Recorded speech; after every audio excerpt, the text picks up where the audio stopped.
ये बैठा है। बीरबल ने बेटे को उठाया, देखो ये आपका बेटा, और बीरबल ने अकबर का बेटा उठा के बीच नदी में फेंक दिया, छोड़ दिया। अकबर बोला बीरबल क्या किया, उससे तैरना नहीं आता, मर जाएगा। अकबर तुरंत बिना देर लगाए, बिना किंतु परंतु के कूद गए और अपने बेटे को बचा के किनारे पहुंचे और ध्यान से देखा तो बेटा असली नहीं था, मोम का बना हुआ, असली जैसा दिखने वाला हूबहू नकली था। राजा ने कहा बीरबल ये कैसा घटिया मजाक किया आपने, मेरी तो जान ही निकल गई। बीरबल ने कहा महाराज ये मजाक नहीं था, ये तो आपके प्रश्न का उत्तर था। बोले ये कैसा अजीब उत्तर दिया। बोले महाराज प्रश्न ही आपने अजीब किया था, उत्तर भी अजीब है। बोले कैसे, सुनो।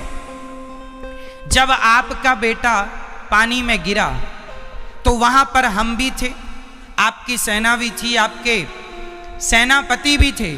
आपने अपने सेनापति से क्यों नहीं कहा कि मेरे बेटे को बचा के ला, अपने बॉडीगार्डों से क्यों नहीं कहा, सिक्योरिटी से कि आप जाके मेरे बेटे को बचा के लाओ, आप ही क्यों गए।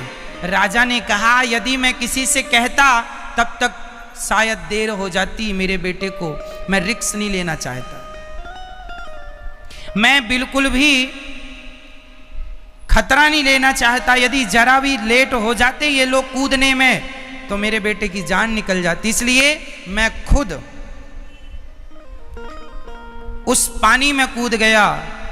बीरबल ने कहा महाराज जैसे आपके बेटे के लिए आप रिस्क नहीं लेना चाहते थे, उसी प्रकार जब भक्तों पर संकट आता है तो भगवान भी रिस्क नहीं लेना चाहते, किसी को भेजते नहीं। वो भगवान अपने भक्तों पर संकट आता है तो खुद कूद पड़ते हैं भक्तों को बचाने के लिए, कभी राम बन के और कभी कृष्ण बन के। हमारे भगवान भक्तों से प्यार करते हैं इसलिए खुद आते हैं। जहां विशेष लोग होते हैं ना, आपके घर में शादी का कार्ड आया तो जो विशेष शादी होगी उस शादी में आप खुद जाएंगे, और जहां विशेष नहीं है, टाल मटोल वाली है, चल तू चला जा, तुम चले जाओ, टाल मटोल है क्यों। जहां विशेष होता है वहां खुद जाना पड़ता है, और जहां विशेष नहीं है वहां किसी को भेज दिया। तो बीरबल ने कहा आप लोगों के यहाँ तो कोई विशेष है नहीं, इसलिए टाल मटोल करके आपके भेज देते हैं किसी को। हमारे यहाँ तो हर भक्त विशेष है, इसलिए भगवान हर भक्त के लिए खुद आते हैं। आपके वाले तो टाल मटोल करते रहते हैं और हमारे वाले तो अपने भक्तों के लिए खुद कूदते हैं। इसलिए भय प्रगट कृपाला दीन दयाला कौशल्या हित कारी, हमारे भगवान टाल मटोल टालते नहीं हैं। हमारे यहाँ भगवान पैगंबर नहीं, खुद भगवान आते हैं, क्योंकि भगवान भक्त से प्रेम करते हैं, और जहाँ प्रेम होता है वहाँ खुद जाना पड़ता है। जहाँ प्रेम की कमी है वहाँ तुम चले जाओ। अकबर बीरबल की बातों से संतुष्ट हुए। तो कोई सवाल करे आपसे कि भगवान धरती पर क्यों आते हैं, क्योंकि वो अपने भक्तों से प्रेम करते हैं, प्यार करते हैं। इसलिए भगवान कभी राम कभी कृष्ण बन के, कभी नरसिंह कभी वामन बन के अवतार लेते हैं। तो भगवान के आने के हेतु अनेक हैं। परित्राणाय साधूनां विनाशाय च दुष्कृतां धर्म संस्थापनार्थाय संभवामि युगे युगे।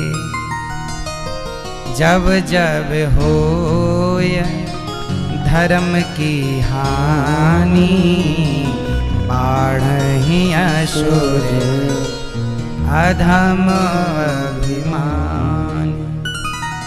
जब जब धर्म की हानि होती है तब तब भगवान अवतार लेते। तो भगवान के अवतार के ये कारण हैं। व्यास जी महाराज ने 17 पुराण लिखे पर शांति नहीं मिल रही है। नारद जी ने कहा भागवत जी लिखो, मैं दासी पुत्र था, भगवान की कथा सुना, ब्रह्मा पुत्र बना। सेवा से व्यक्ति श्रेष्ठ होता। सेवा से आपने कहावत सुनी होगी, करोगे सेवा तो मिलेगी मेवा। सेवा करोगे तो मेवा मिलेगी। तो अब आप लोग सेवा करते हो क्यों? आप अपनी मां की सेवा करते हैं? करते हैं? कहां आपकी मां?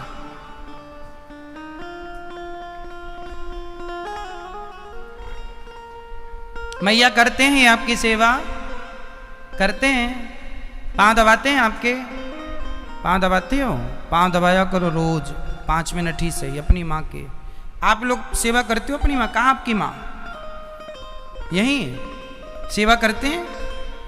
पांव दबाते हैं अपनी माँ के? आप दबाते हो भैया? आपसे पूछ रहे हैं, आपसे माँ के पांव दबाते हैं? कहाँ आपकी माँ? पांव दबाते हैं अपनी माँ के? पांव नहीं दबाते? सेवा करना चाहिए, पांव दबाना चाहिए रोज, थोड़ी ही सही 2 मिनट ही सही। पांव रोज दबाया करो अपनी माँ के, रोज आशीर्वाद लिया करो। फ्री में मिलता हो, कोई पैसे तो खर्च होते नहीं। क्यों जी, आशीर्वाद लेने में कोई खर्चा होता है? आप दबाते हैं अपनी माँ के पांव रोज? सही। आप जी दबाते हैं? आप भैया नहीं दबाते? दबाएंगे अब? कहाँ आपकी माँ? पांव दबाएंगे अब? प्रॉमिस कीजिए पांव दबाएंगे रोज, चरण दबाएंगे 2 मिनट ही सही। सेवा करेंगे, सेवा तो मिलेगी। सेवा ही नारद जी ने संतों की सेवा की, इसके बल पर वो क्या बन गए? दासी पुत्र थे, ब्रह्मा पुत्र हो गए। इसलिए हर पुत्र को अपनी माँ के, अपने पिता की सेवा करनी चाहिए। हर पत्नी को अपने पति की सेवा करना। सेवा सबसे बड़ा धर्म है। सेवा, सेवा ना छूटे। नारद जी ने जब कहा तो व्यास जी ने भागवत स्टार्ट की। भागवत कहां से शुरू हुई वो समझो। भागवत शुरू होती है महाभारत के युद्ध से। महाभारत में 2 पक्ष हैं, पांडव और कौरव। पांडव हैं 5, कौरव हैं।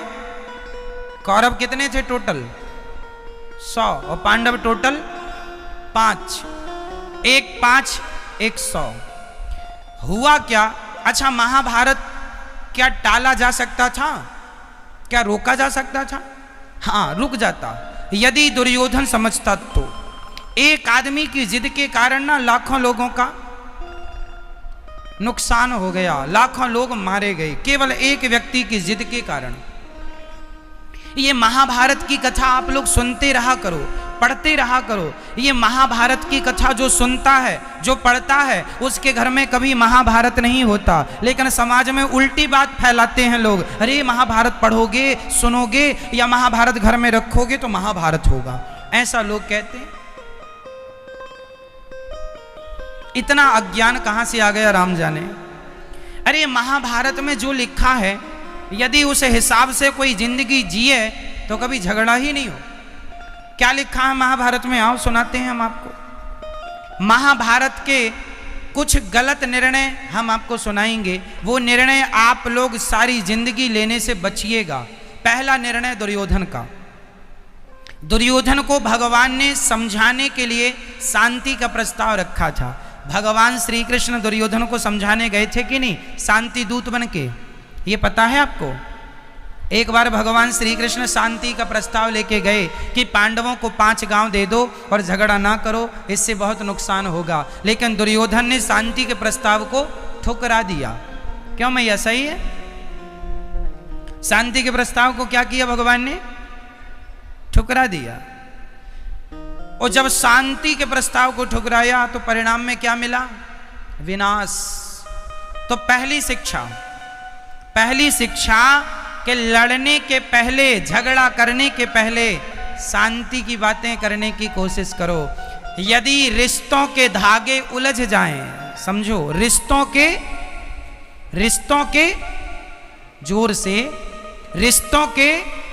यदि रिश्तों के धागे उलझ जाएं तो उलझे हुए रिश्तों के धागों को कैंची से काटा ना करो, उन्हें सुलझाने की कोशिश किया करो।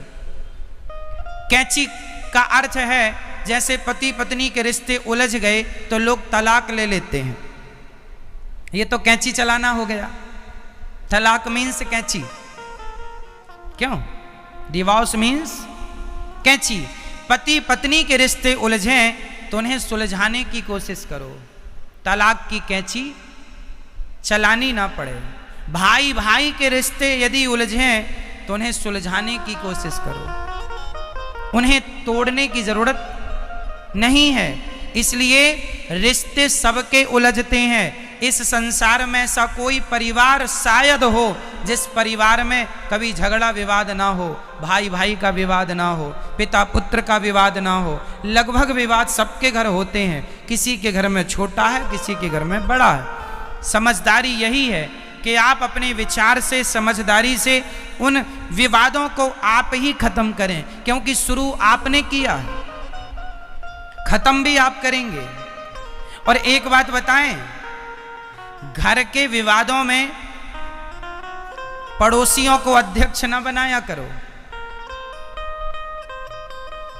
आपकी सबसे बड़ी गलती यही होती है। विवाद भाई भाई का है और निर्णय कराने पड़ोसी आ गया, सरपंच आ गया। वो तो चाहते ही है कि इनका विवाद बना रहे, उसका कोई लाभ होगा। दुनिया थोड़ी चाहती है कि तुम्हारे घर में सुलह हो, दुनिया तो कलह ही चाहती है, कलह करते रहो, फूट डालो, शासन करो। इसलिए आपके भाई भाई के झगड़ों को अपने गुरुजी की मध्यस्थता में सुलझाया करो, अपने गुरुजी के। यदि आपका झगड़ा है तो पड़ोसियों के बीच ना बैठो, गुरुजी के पास जाओ, दोनों भाई जाओ और गुरुजी फिर न्याय करेंगे कि बेटा तुम्हें क्या करना और तुम्हें क्या करना। इसलिए गुरु होते हैं। गुरु कब काम आएंगे? वो शास्त्रों के हिसाब से आपको न्याय देंगे कि देखो ऐसे करो, ऐसे रहो। किसकी क्या गलती है, दोनों का पक्ष सुन के फिर गुरु न्याय करेंगे, निर्णय देंगे। क्योंकि गुरु का तुम दोनों से कोई स्वार्थ नहीं है, पर तुम्हारे अपनों का किसी का तुम्हारा स्वार्थ हो सकता है, इसलिए वो स्वार्थ की बातें डाल दे बीच में। क्यों जी? बोलो हाँ।